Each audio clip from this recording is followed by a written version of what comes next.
تقريبا أيام مقالة كمبلتي محاضرات بان صومالي دو جيدناي waxa kamida muxaadaraadkii ardada jaamacadaha dhigata ee Soomaalida ah oo dhowr kun ah Kambala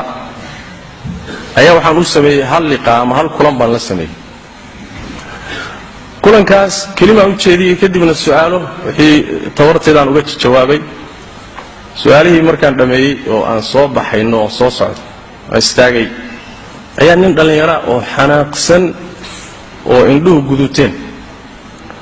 oo inuu malaha boodaba diyaar u ah ayaa ila soo istaagay ana waxa sii kan muxuu wataa taw hoos wiilaa wuxuu sheekh maada sheegay buu nabigeena naag ajnabiyada ay madaxiisa taabanaysa markaasaan ku yiri ma ana ma sheegina aras baa sheegay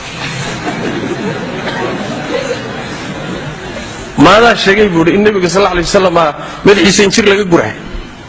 ma adeer anas baan sheegay baan xagee buu ku sheegay waxa ku sahih al-bukhari